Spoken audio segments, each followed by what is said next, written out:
شریعت میں قبلے کی حیثیت کیا بیان کی گئی ہے، اس کی تفصیل۔ مسائل استقبال قبلہ کے سلسلے میں تفصیل۔ شریعت میں قبلے کی شرعی حیثیت۔ چنانچہ اسلامی شریعت میں قبلہ متعین کرنے کی خاص حکمتیں بیان کی جاتی ہیں۔ وہ یہ کہ اجتماعی عبادات میں یکسانیت اور اتحاد کی صورت پیدا ہو جائے، یہ ایک حکم بیان کیا جاتا ہے اور یہ حکمتیں بیان کی جاتی ہیں۔ کیونکہ اگر ہر شخص کو ایک ہی جگہ رہتے ہوئے الگ الگ قبلہ متعین کرنے کا اختیار اگر دے دیا جائے کہ ہر ایک آدمی کو اختیار ہے جو جدھر چاہے ادھر اپنا قبلہ متعین کر لے، تو یہ صورت نہایت ہی ناگوار اور پھر آپس میں افتراق کا منظر سامنے پیش کر دے گا اور آپس میں لوگوں کے درمیان تو میں کی بحثیں شروع ہو جائے گی، جو کسی بھی اعتبار سے مناسب نہیں ہے یہ صورت کا پایا جانا۔ اس لیے اجتماعیت پیدا کرنے کی غرض سے تمام ہی اہل ایمان کو ایک ہی قبلے کی طرف رخ کرنے کا حکم دیا گیا ہے۔ یہ صورتیں جو ہے بیان القرآن اور معارف القرآن وغیرہ کے اندر نقل کی گئی ہے۔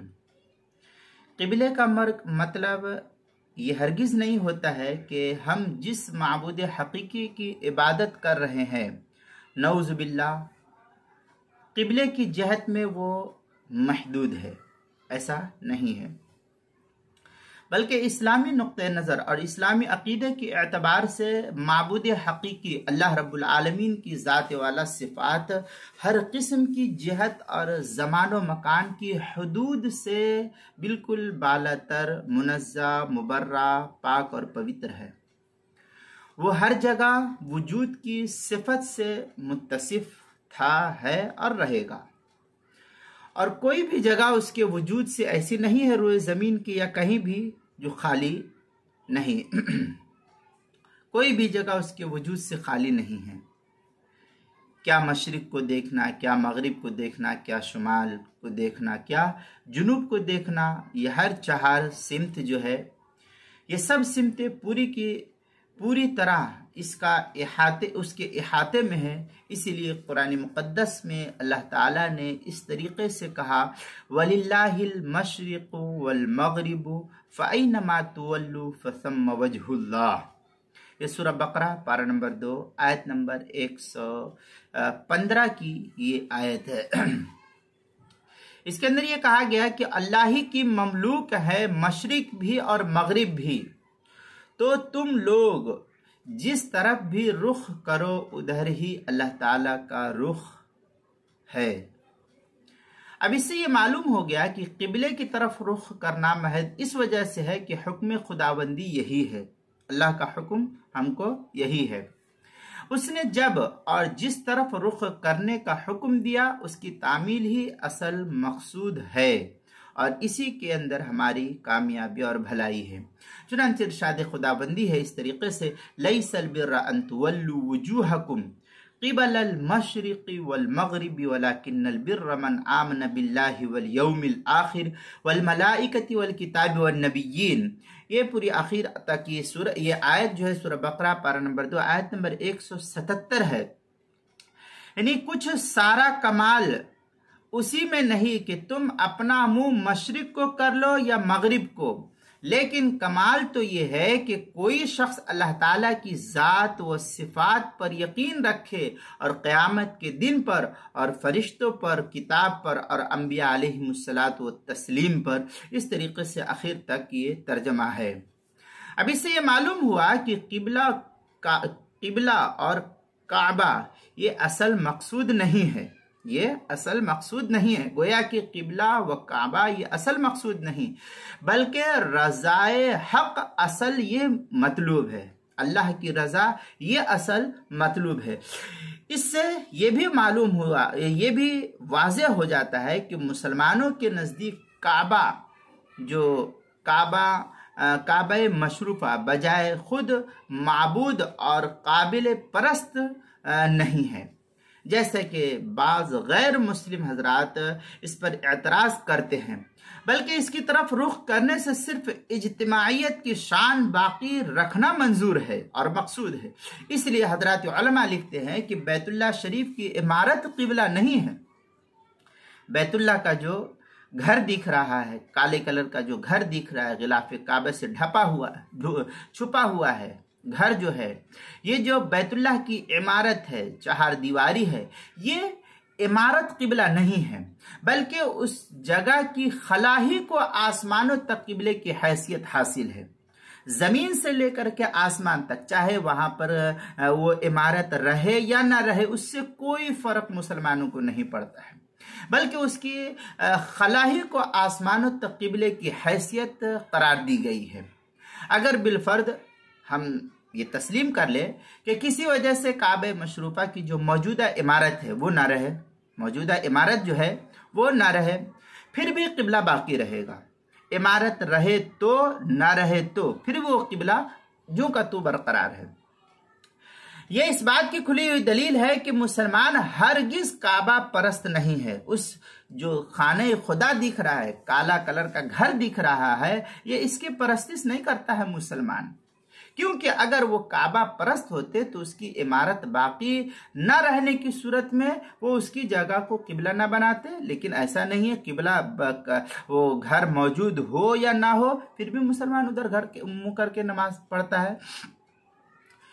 اس طرح کے شبہات کو دفع فرمانے کے لیے اللہ تعالیٰ نے مسلمانوں کے لیے قبلے کو تبدیلی کے مرحلے سے گزارا۔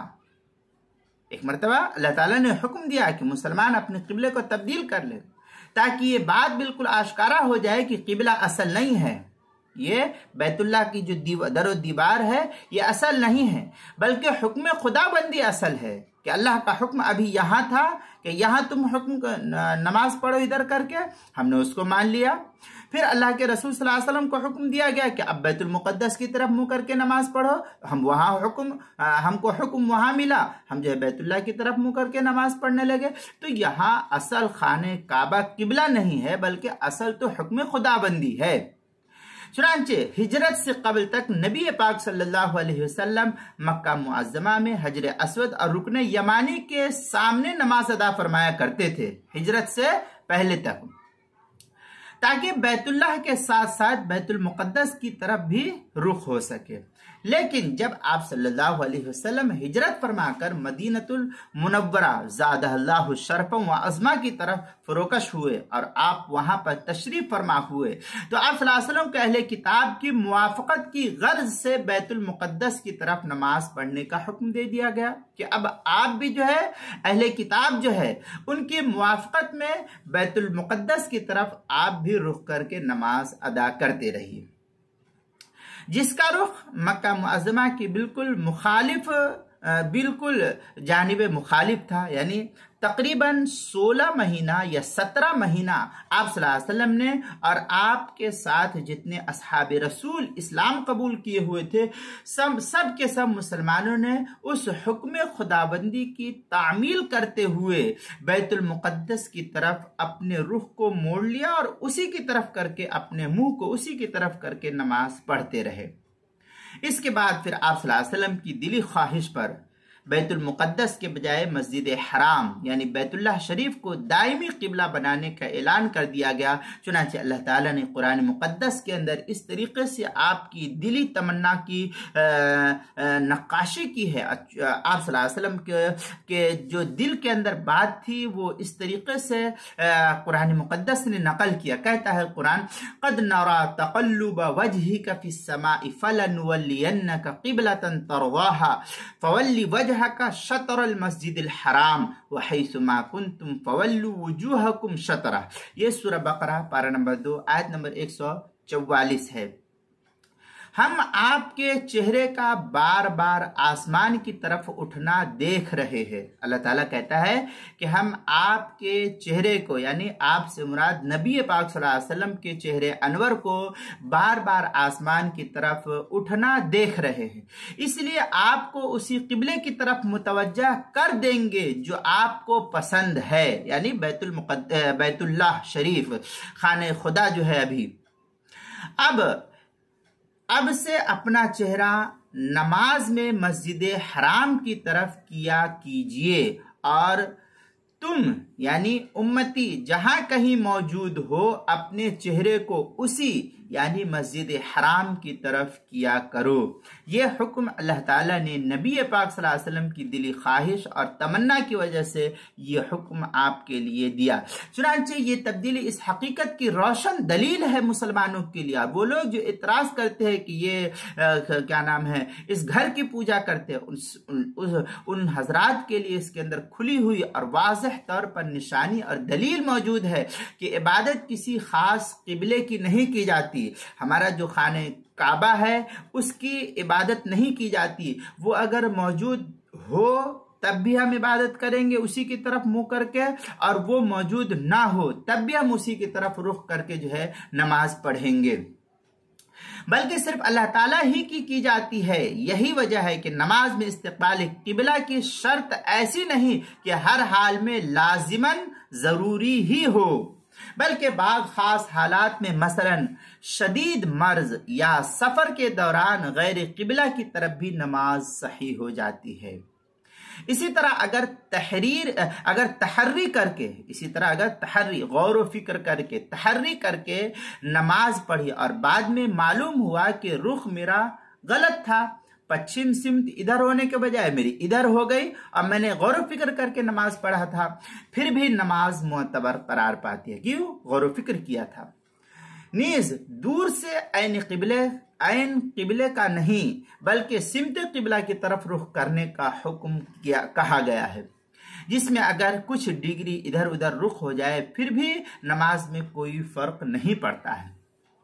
یہ سب تفصیلات جو ہے کتب فقہ میں وضاحت کے ساتھ فقہا نے نقل کیا ہے، کتب فقہ میں اس کی وضاحت موجود ہے، جن میں سے اہم اور ضروری جو چیزیں ہیں وہ اب میں آگے انشاءاللہ اس کی تفصیل کو بیان کرتا رہوں گا۔ لہذا یہ سمت قبلہ کے سلسلے میں تھوڑی سی بحث تھی جو میں نے آپ کے سامنے پیش کی ہے۔ یہ تفصیل اگر دیکھنی ہے تو آپ کتاب المسائل کی پہلی جلد کے اندر دیکھ سکتے ہیں، صفحہ نمبر 276-77 کے اندر اس کی کافی تفصیلی بحث موجود ہے۔ 276 اور 277 کتاب المسائل پہلی جلد وہاں دیکھ سکتے ہیں۔